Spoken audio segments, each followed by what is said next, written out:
It was supposed to be a toast. That is what Cynthia said when she stood up at the head of the table, her champagne glass catching the light of the crystal chandeliers. 30 people turned to look at her. 30 of Caleb's family members. His friends. His business partners. People I had fed, hosted, and paid for over the last 2 years. I sat there with my hands folded in my lap, waiting for the usual passive-aggressive compliment.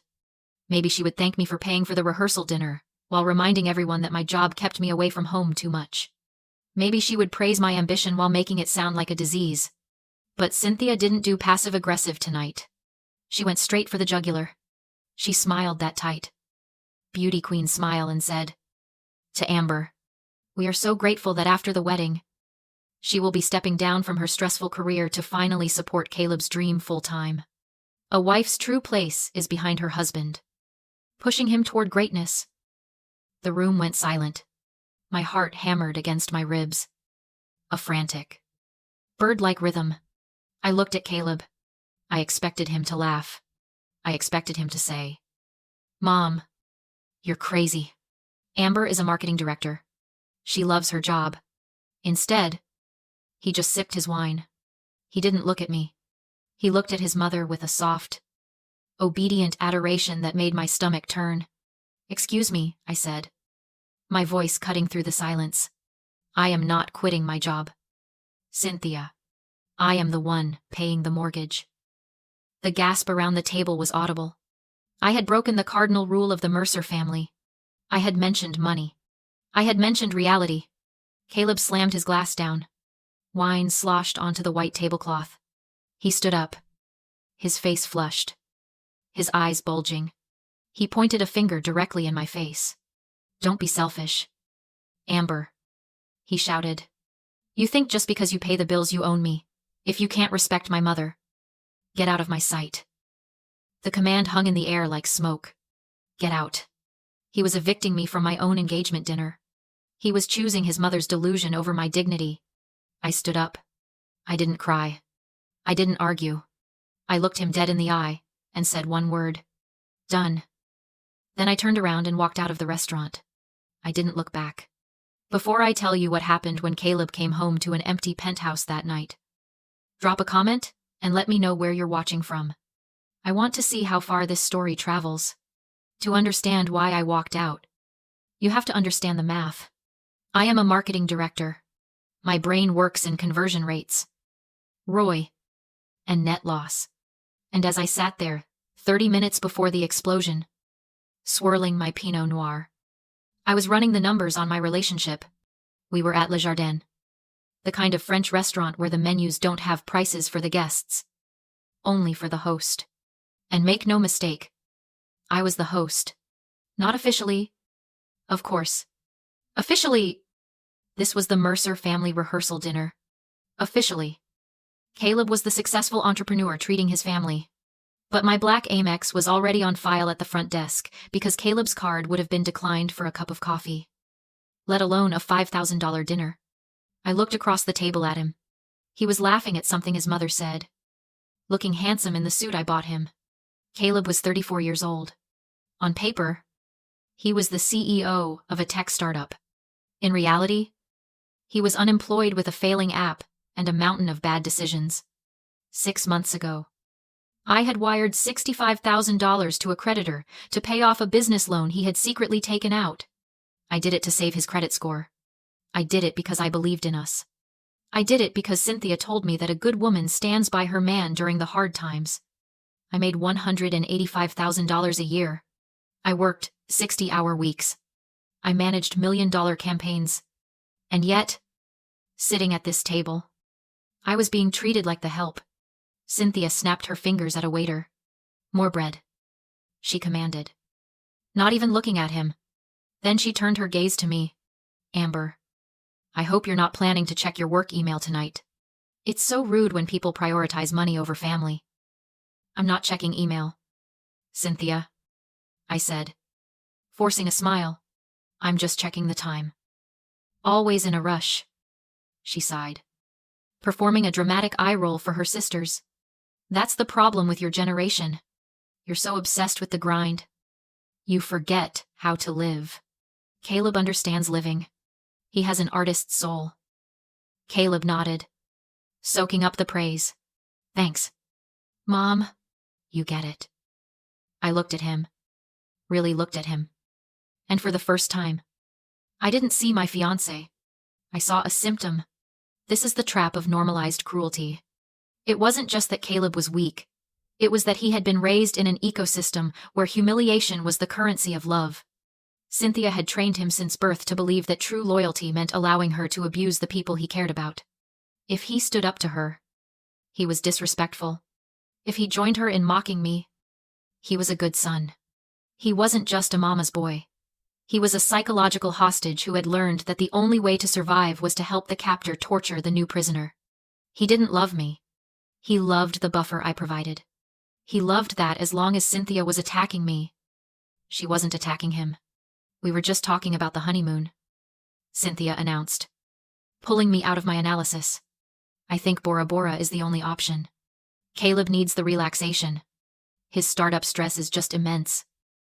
Bora Bora is expensive, I said flatly. We haven't budgeted for that. Cynthia's face hardened. Budget? Oh.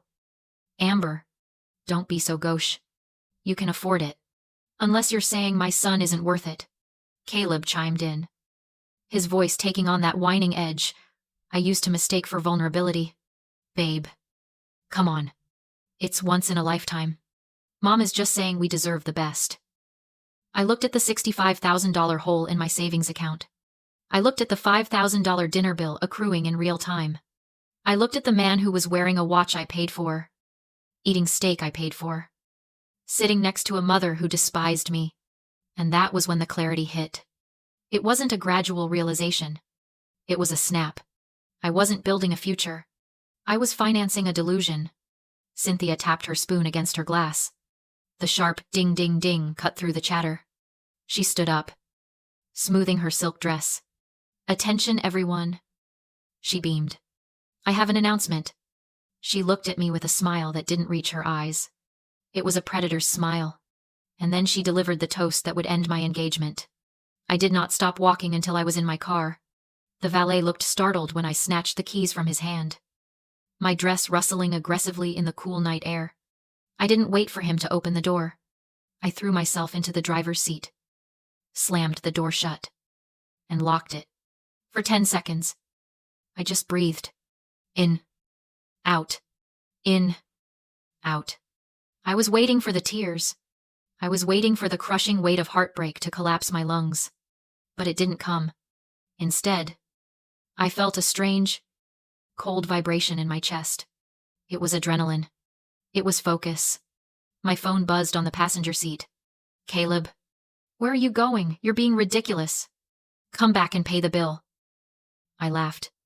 A sharp, ugly sound that startled me. Pay the bill. Of course. He wasn't worried about me. He was worried about the $5,000. I picked up the phone. I didn't text him back. I opened my banking app. I froze the black Amex. Declined. Let him explain that to the manager. Let Cynthia open her vintage purse and see if she had anything other than expired coupons and audacity inside. Then I started driving. I didn't drive aimlessly. I drove straight to the Monarch. The high-rise luxury building where we lived. Where I lived. Where my name was on the lease as the primary leaseholder, because Caleb's credit score was a tragedy in 3 acts. I parked in my reserved spot. I took the elevator up to the penthouse. The apartment was silent, smelling of the expensive candles I bought and the potential I had wasted. I didn't take off my heels. I marched to the kitchen island and pulled out my laptop. I logged into the building's resident portal. I found the lease agreement document. I scrolled to section 14, early termination. There it was. The tenant may terminate this agreement immediately upon payment of a penalty fee equal to 2 months' rent. 2 months' rent.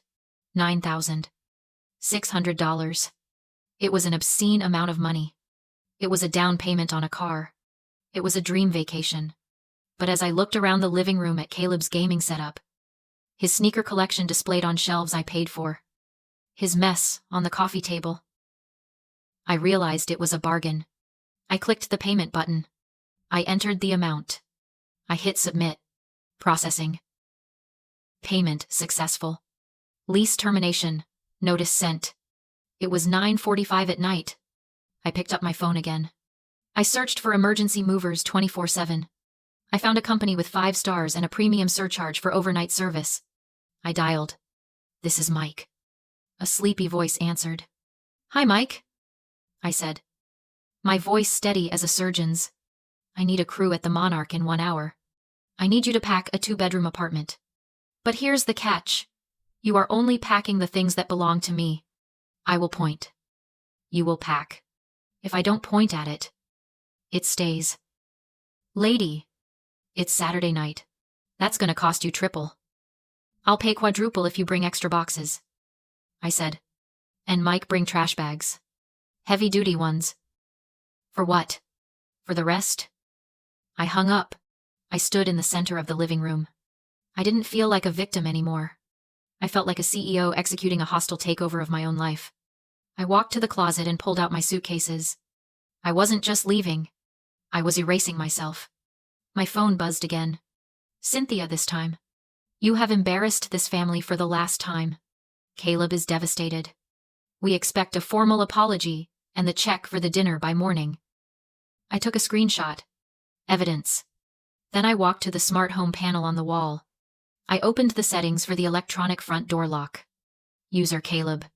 Status active. I tapped the screen. Delete user. The little green light on the panel blinked red once, then vanished. Access denied. I whispered. I went to the bedroom and started throwing my clothes into the suitcase. I didn't fold anything.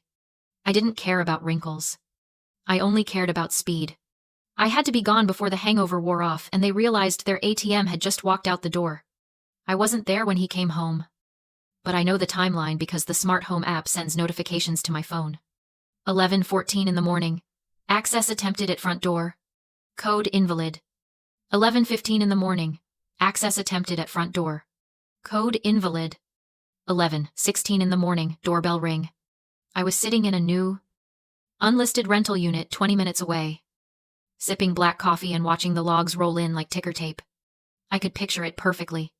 Caleb. Likely hungover from the expensive wine he definitely didn't pay for. Standing in the hallway of the Monarch. He would be wearing the same suit from last night. Rumpled and smelling of stale luxury. He would be tapping his code, his birthday, naturally into the keypad, expecting the little green light to welcome him back to the life I subsidized. Instead, he got red. Denied. He probably kicked the door. He had a temper when technology didn't obey him immediately. Then, inevitably, he would have stormed down to the lobby to scream at the concierge. I felt a pang of sympathy for Henry, the Sunday morning desk attendant. Henry was a nice kid who was putting himself through law school. He didn't deserve to deal with a man-child who had just realized his castle was actually a bouncy house and someone had pulled the plug. I imagined the conversation. Caleb demanding a key. Henry. Polite, but firm. Consulting the file I had updated 7 hours ago. "I'm sorry. Mr. Mercer. That unit is no longer occupied. The lease was terminated by the primary resident as of 8 o'clock this morning." Terminated? That's impossible. I live there. Actually, sir, you are listed as an authorized guest. Since the leaseholder has vacated and surrendered possession, your authorization has expired. Management has flagged the unit for turnover. And then, the kicker. The reality check that Cynthia couldn't argue away, and Caleb couldn't charm his way out of. We ran your file for a lease transfer. Sir. As per protocol. Unfortunately. Without Ms. Amber's income on the application. You do not meet the building's 40 times rent requirement. You have 24 hours to vacate the premises before we involve the authorities for trespassing. Trespassing. It's a beautiful word when applied to a parasite. My phone rang at 11:32. It was Caleb. I let it ring twice, just to let the panic set in. Then I answered. "What did you do?" he screamed. There was no hello. Just the high-pitched shriek of a man realizing the floor was gone. "My code doesn't work. Henry says you canceled the lease. Are you insane?" "I'm not insane, Caleb," I said. leaning back on my new, much cheaper sofa. I'm efficient. You told me to get out. I realized you were right. I didn't belong in that apartment. And since I paid for it, the apartment went with me. Where am I supposed to sleep? He shouted. My stuff is in there. My gaming setup. My sneakers. Check the lobby, I said. Mike and his crew were very thorough. Your clothes are in the black bags near the mailroom. The electronics are in the boxes marked fragile. I suggest you move them before the afternoon shift change. They tend to throw out unattended garbage. Garbage. His voice cracked. You put my Italian suits in trash bags. They're heavy duty. Caleb, relax. You'll pay for this, he hissed. My mother will sue you for illegal eviction. I didn't evict you, I said coolly. I left. You're just collateral damage. Tell Cynthia to save her legal fees, she'll need them to house you. A successful entrepreneur shouldn't struggle to find a penthouse. Right? He panicked. Amber. Stop. I have a meeting tomorrow. I can't look homeless. You don't look homeless, I said. You are.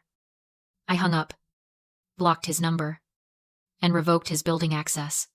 I thought it was over. That was my mistake. Narcissists don't surrender, they escalate. 3 days later, security called. Caleb and his mother were in the lobby with police accusing me of grand larceny. A stolen Rolex. Loud. Public. Calculated. They wanted me fired. I came down with a black folder. In a conference room. I calmly produced the receipt. I had bought the Rolex. My card. My insurance. No transfer of ownership. No theft. The police left. Unimpressed. Cynthia pivoted. Fine. Keep the watch. But you owe my son damages.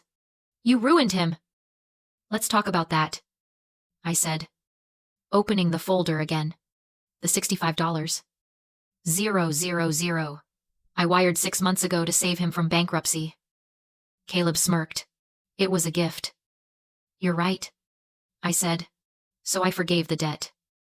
They relaxed until I slid over IRS form 1099-C. When debt is forgiven, it becomes taxable income, I explained. Congratulations. Caleb, you just earned $65. 000. The IRS will expect about $20.